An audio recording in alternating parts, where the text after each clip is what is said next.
पलट कर झपटना, झपट कर पलटना, लहू गरम रखने का यही एक बहाना।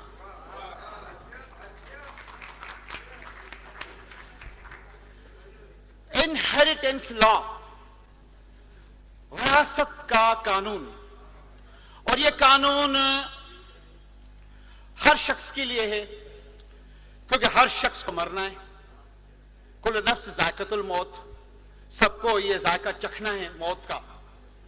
तो उसकी जो भी प्रॉपर्टीज हैं, जो भी उसके स्टेट्स हैं, उनकी तकसीम होगी उसके मरने के बाद, उसके लीगल ईयर्स में, या किस तरह होगी, इस पर एक अवेयरनेस मैं आपको दूंगा।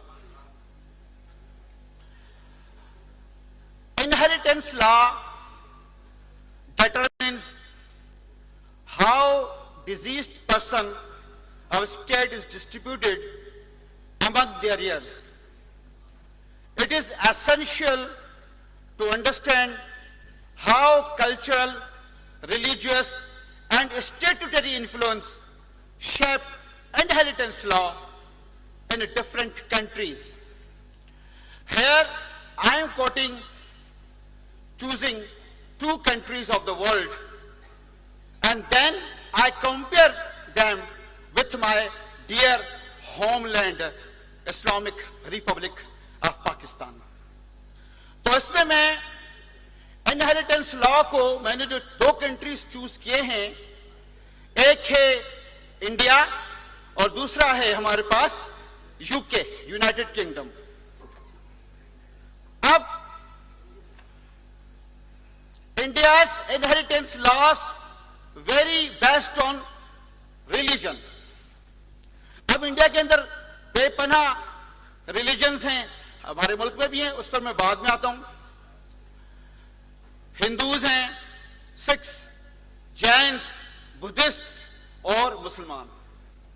अच्छा, ये तमाम जितने भी ये मैंने आपको रिलीजियस थॉट्स बताई, जितने भी रिलीजियस जो मैंने आपको सिख बताए, हिंदू बताए, जैन्स बताए, बुद्धिस्ट, ये सारे के सारे गवर्नड होते हैं हिंदू सक्सेशन एक्ट 1956 हिंदुस्तान में। 1956 का सक्सेशन एक्ट जो है, उसके तहत हम हिंदूज को, सिख्स को, जैन्स को और बुद्धिस्ट को वहां से उनका जो लीगल ईयर्स बनते हैं, जो उनका विरासत का कानून है। मासवा मुस्लिम्स के, मुस्लिम्स जो हैं वो फॉलो करते हैं सूरह निसा को। आयत नंबर 7 से लेकर आयत नंबर 13, और सूरह निसा जो कि कुरान की 4 नंबर सूरत है, इसकी वर्ष नंबर, आखिरी वर्ष उसकी 176। ये 7 आयात हैं।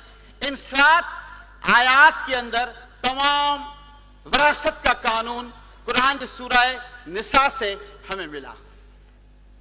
हमारे लॉ में 4th सेमेस्टर में इस्लामिक पर्सनल लॉ एक सब्जेक्ट है, और उसमें हम ये पढ़ाते हैं इनहेरिटेंस लॉ अकॉर्डिंग टू सूरह निसा। अच्छा, हम वापस आ जाते हैं इंडिया में। तो इंडिया में भी साल 2005 में इसी सक्सेशन एक्ट जो कि 1956 का है, उसमें कुछ अमेंडमेंट्स करके, और वुमेन को वो वहां से वुमेन के लिए कुछ चीजें उसके अंदर नुमाया नहीं थी, तो वो वुमेन के लिए भी 2005 में इसी लॉ के अंदर उनके लिए वो लेके आ गए हैं, और वहां पर इक्वल इनहेरिटेंस दे दी गई। यानी Hindu succession act 1956 amended in 2005